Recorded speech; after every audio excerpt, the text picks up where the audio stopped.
بسم الله الرحمن الرحيم. الحمد لله وكفى وسلام على عباده الذين اصطفى. أما بعد فأعوذ بالله من الشيطان الرجيم. بسم الله الرحمن الرحيم. لو أنزلنا هذا القرآن على جبل لرأيته خاشعا متصدعا من خشية الله. صدق الله مولانا العلي العظيم.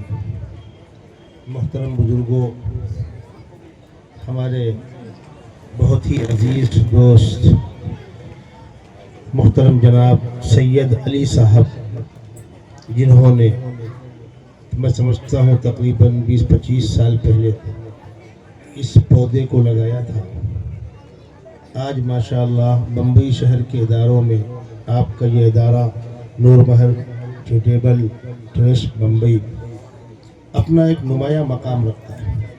گزشتہ کئی سالوں سے جب یہاں کے بچوں کا رزلٹ آتا ہے 10ویں کلاس کا، تو اردو اخبارات نہیں، انگلش اور دیگر زبانوں کے اخبارات بھی اس ادارے کی کارکردگی کی سراہنا کرتے ہیں۔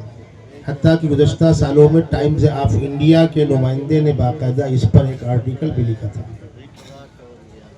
میں بذات خود اور میں سمجھتا ہوں کہ اسٹیج پر جو ذمہ دار علماء کرام بیٹھتے ہیں، یہ سب سید علی بھائی کی ان کاوشوں اور کوششوں کی سراہنا کرتے ہیں۔ جس دن مجھ کو اطلاع دی گئی کہ ہمارے اس مسابقے میں آپ کو آنا ہے، میں اس وقت بستر پر تھا، میرا آپریشن ہوا تھا، اور خاص طور پر علی بھائی نے مجھے امریکہ سے فون کیا۔ میں نے ان سے کہا میں بہرحال آؤں گا، ابھی بھی میں سفر کر تو رہا ہوں لیکن مکمل صحتیاب نہیں ہوں، تکلیفیں ہیں، اسی لیے میں نے اپنے بیٹھے والے دائیں بائیں ذمہ دار ساتھیوں سے معذرت کی تھی کہ میں سیدھا بیٹھ نہیں پاتا ہوں، کسی ایک طرف سہارا مجھے لینا پڑتا ہے، اس لیے کہ میرا آپریشن ہوا تھا۔ زخم گرچہ بھر گیا ہے لیکن مکمل صحتیابی ابھی بھی نہیں ہوئی ہے۔ اب مسئلہ ایسا ہے کہ جو آدمی مسلسل بھاگ دوڑ کرتا تھا کب تک بستر پر رہے گا، خود ہی اپنے آپ میں ملامت ہوتی ہے، چلے کہیں احباب سے ملیں گے، دینی مجلسوں میں بیٹھیں گے، اس لیے حاضر ہو جاتے ہیں۔ میرے بزرگوں، آج کا جو عنوان ہے مسابقہ، اس میں آپ دیکھ رہے ہیں سامنے سارے عنوانات لگے ہوئے ہیں، قرأت کا مسابقہ، اذان کا، تقریروں کا، جمعے کے خطبے کا وغیرہ وغیرہ، وہ تمام تفصیلات آپ کے سامنے بینر پر لگی ہوئی ہیں۔ مسابقے کا فائدہ یہ ہوتا ہے کہ انسان کے اندر ایک مادہ ہے، جب وہ اپنے آپ غیرت محسوس کرتا ہے تو انسان مشکل سے مشکل کام کر لیتا ہے، اور اسی کے اندر اگر پژمردگی اور سستی ہو تو استاد پڑھاتا رہتا ہے، دماغ کہیں اور رہتا ہے۔ اسی لیے قرآن نے جہاں پر یہ کہا ہے کہ کوئی بات مفید کب ہوتی ہے تو وہاں یہ قید لگائیے، علماء توجہ دیں گے، او القى السمع وهو شہید، ذہن و دماغ سے حاضر رہ کر کان سے سنیں، ورنہ کہتے ہیں اس کان سے سنا اس کان سے نکل گیا۔ بھینس کے آگے بین باجے بھینس بیٹھے پگرائے، جو عام طور پر ہو رہا ہے۔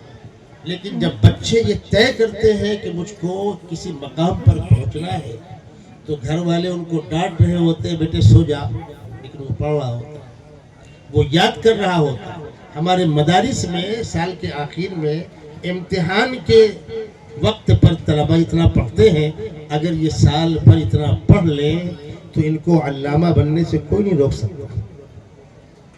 ایک تقریر کے کمپٹیشن کے لیے ہفتے 8 دن جو محنت کرتے ہیں، اگر یہی محنت تقریر پر سال بھر کر لیں تو یہ خطیب زماں کہلائے گا۔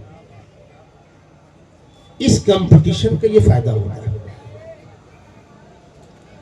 ٹھیک ہے، کسی کو اول انعام ملے گا، کسی کو دوم ملے گا، کسی کو سوم ملے گا۔ عزیز طلبہ، یاد رکھیے گا، گرتے ہیں شہسوار ہی میدان جنگ میں، وہ طفل کیا گرے جو گھٹنوں کے بل چلتے ہیں۔ اس طرح طے کی ہم نے منزلیں، گرے گر کر اٹھے، اٹھ کر چلے۔ یہاں پر مالیگاؤں کے احباب موجود ہیں، وہ اس سے اتفاق کریں گے۔ مالیگاؤں میں ایک محلہ ہے ہزار کھولی، جو پٹی علاقہ ہے، غریبوں کا محلہ ہے۔ وہاں ایک بندہ ہے جو 10ویں کلاس میں فیل ہو گیا۔ عام طور پر 10ویں کلاس میں فیل ہو جانے کے بعد طلبہ تعلیم چھوڑ دیتے ہیں بیزار ہو کر۔ دوبارہ پھر امتحان دیا پھر فیل ہوا، دوبارہ پھر امتحان دیا پھر فیل ہوا، لیکن جو ہو ذوق یقین پیدا تو کٹ جاتی ہے زنجیریں، اس نے ہمت نہیں چھوڑی، پڑھتا رہا، وہ IAS بنا، قیصر عبدالحق مالیگاؤں کا IAS۔ امتیاز بھائی صحیح کہہ رہا ہوں جی؟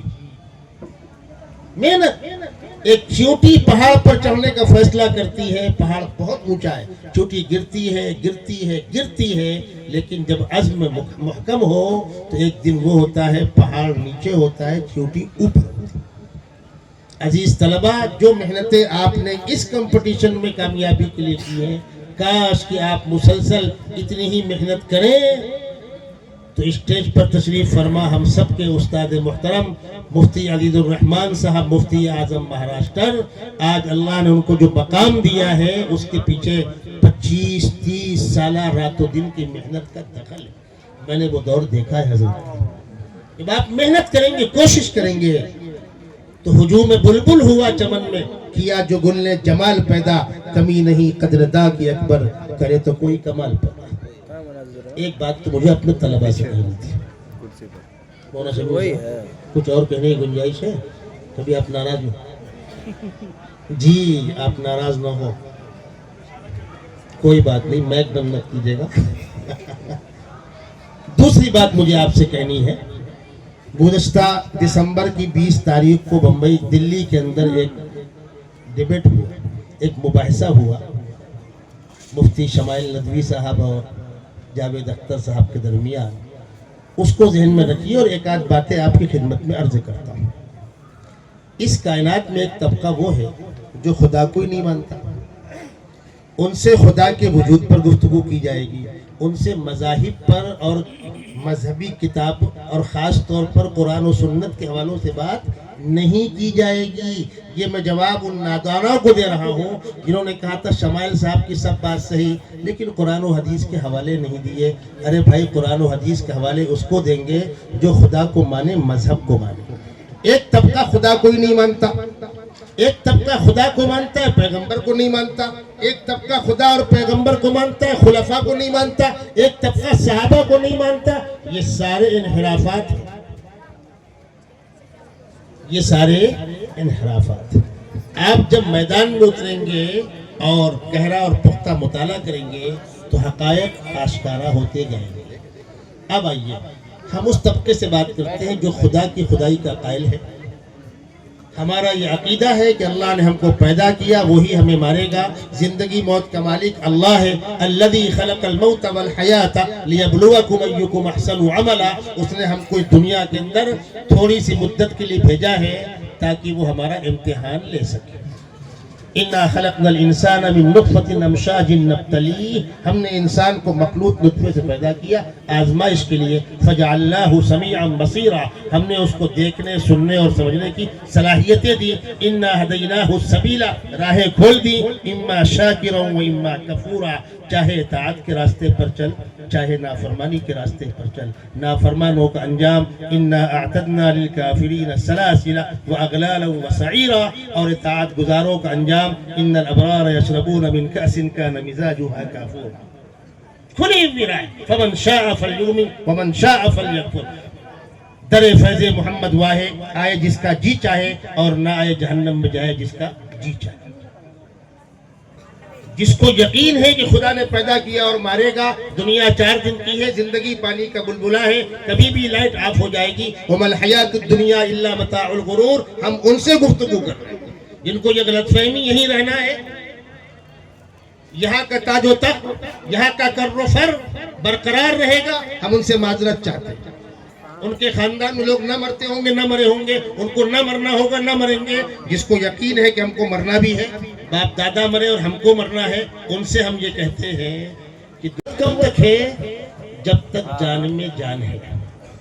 آنکھ بند، اگلی زندگی شروع ہوئی، قبر کی زندگی، آخرت کی زندگی، ہمیشہ ہمیش کی زندگی، جہاں کی کامیابی حقیقی کامیابی، جہاں کی ناکامی حقیقی ناکامی۔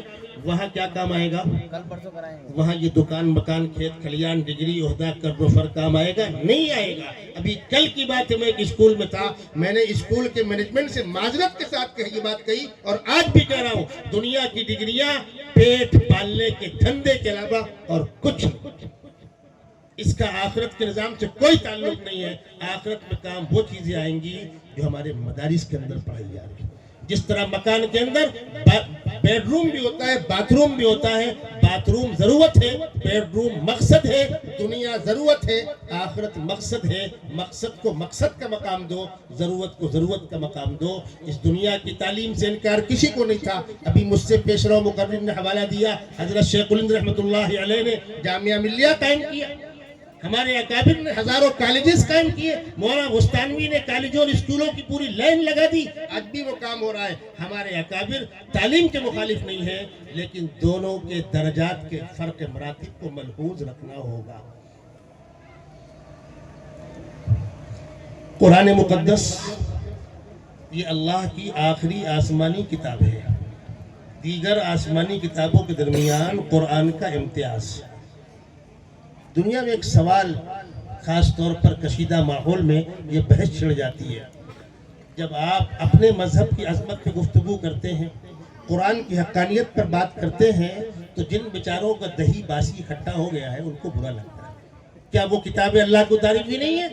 کیا توریت زبور انجیل اللہ کی دی بھی نہیں ہے؟ حضرت موسیٰ اور عیسیٰ اللہ کے بھیجے ہوئے پیغمبر نہیں ہیں؟ حضرت ہمارا آپ جواب سن لیجیے۔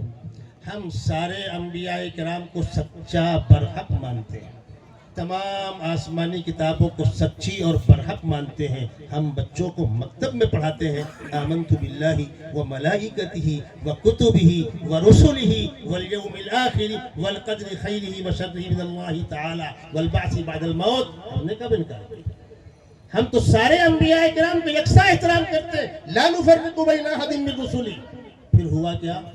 آسمان سے پانی برسا تھا صاف، نیچے آ کر گندا ہو گیا۔ برتن گندا تھا یا بہہ کر نالے میں چلا گیا، قدر نہ کی گئی، اب پانی گندا ہو گیا۔ الزام برسانے والے کو مت دو۔ اللہ کی نازل کردہ تمام شریعتیں سچی تھی، وقت کی ضرورت تھی، انبیاء کرام واجب الاتباع تھے۔ وما ارسلنا من رسول الا لیطاع باذن اللہ۔ ان امتوں نے انبیاء کی ناقدری کی، کتابوں کو ضائع کیا، تعلیمات کو ضائع کیا، کتابوں میں تحریف کیا۔ اب دنیا کے اندر روئے زمین میں کوئی آسمانی کتاب موجودہ دور میں محفوظ نہیں ہے۔ اب کیا کریں؟ کسی نبی کی تعلیمات محفوظ نہیں ہے، کسی نبی کے معجزات محفوظ نہیں ہے، تو نبی کی اتباع کے لیے کتاب، نبی کی زندگی، نبی کے معجزات، کہیں اس کا وجود نہیں ہے۔ ادھر آئیے، قرآن مقدس الحمدللہ ابھی قاری صاحب نے قرأت کرتے ہوئے جب وقت کی تنگی کا شکوہ کیا گیا اور جس سورت کی شروعات کی تھی اقرأ، یہ ہے قرآن کی پہلی آیتیں۔ پوری ذمہ داری کے ساتھ کہتا ہوں اور پوری دنیا اس سے اتفاق کرے گی، اپنے اور غیر بھی، قرآن مقدس جس لب و لہجے کے ساتھ، جس شان و شوکت عظمت کے ساتھ سیدنا محمد صلی اللہ علیہ وسلم پر نازل ہوا تھا، 1450 سال گزر جانے کے بعد اسی لب و لہجے کے ساتھ بعینہ انہی الفاظ کے ساتھ موجود ہے۔ یہ خصوصیت کسی اور آسمانی کتاب کو حاصل نہیں ہے۔ کیا قرآن حضرات غلط تو نہیں کہہ رہا میں؟ مولانا سمیر صاحب ہو گیا وقت، بس آخر دعوانا الحمدللہ۔